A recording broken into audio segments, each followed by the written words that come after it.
Alors je dirais oui et non. Oui, parce que je pense que les entreprises posent beaucoup de questions. Alors la crise de 2008 a sans doute dû participer à ça, mais se posent beaucoup de questions sur leur transformation, sur leur organisation, sur le sens qu'elles veulent donner à leur mission d'une façon générale.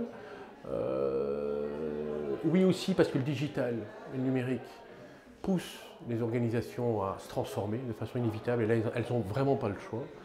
Donc pour ces deux raisons-là, je pense qu'effectivement il y a un mouvement de fond, au moins en tout cas sur voilà, est-ce qu'il ne faut pas s'organiser autrement? Est-ce qu'on ne doit pas faire davantage confiance à nos salariés? Est-ce qu'on ne doit pas être dans une organisation plus transversale, plus collaborative? Donc je pense que de ce point de vue-là, il y a vraiment un mouvement de fond.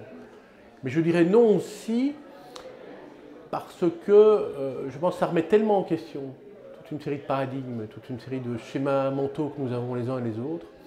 Ça pose des tas de questions par rapport à la relation au pouvoir, par exemple, que je ne suis pas certain que énormément d'entreprises iront au bout de cet exercice. Alors certains, poussés par le digital, se transformeront, mais je ne suis pas certain que du fait que ça implique des bouleversements au niveau des schémas mentaux assez profonds, une remise en cause personnelle, il y a vraiment qu'il y a un mouvement de fond qui va s'accélérer, ou en tout cas qui va s'amplifier.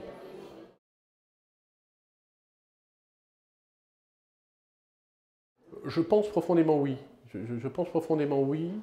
Bien sûr que les nouvelles générations qui arrivent dans le monde du travail, je pense que le travail en lui-même va profondément changer. Le rapport au travail va profondément changer. Il y a probablement des millions d'emplois qui vont disparaître avec la robotisation qui arrive. Les entreprises sont face à des défis quand même assez gigantesques, essentiellement liés à la transformation numérique et digitale. Il y a des tas de secteurs qui sont bouleversés aujourd'hui, y compris des secteurs qu'on pensait protégés, comme la banque par exemple, ou d'autres. Donc je ne vois pas comment on peut faire face à l'ensemble de ces défis sans changer profondément le management. Finalement, le management, c'est quoi? C'est en fait quels sont les moyens qu'on utilise pour mobiliser les gens autour d'un projet collectif. Si c'est ça la définition du management, avec l'impact que tous ces changements profonds ont lieu dans la société, je pense que c'est inévitable que le management va profondément évoluer.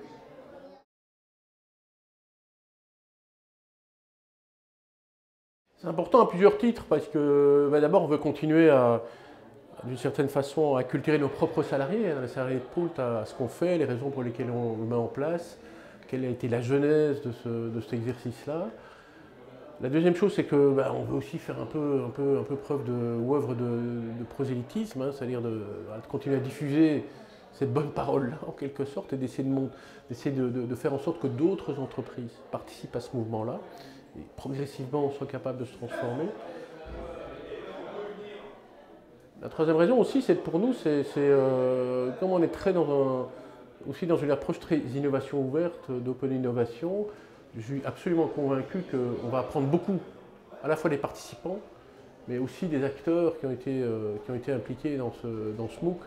Et donc ça va développer notre écosystème. Je suis certain qu'il y a des nouvelles idées de partenariat qui vont voir le jour dans les jours et les semaines qui viennent.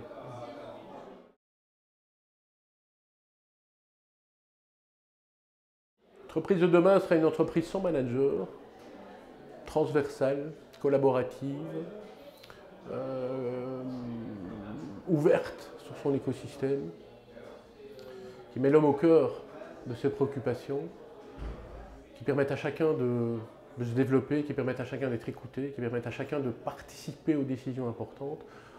En un mot, je pense qu'on va vers une démocratisation plus importante des entreprises, et de faire en sorte que l'homme compte vraiment.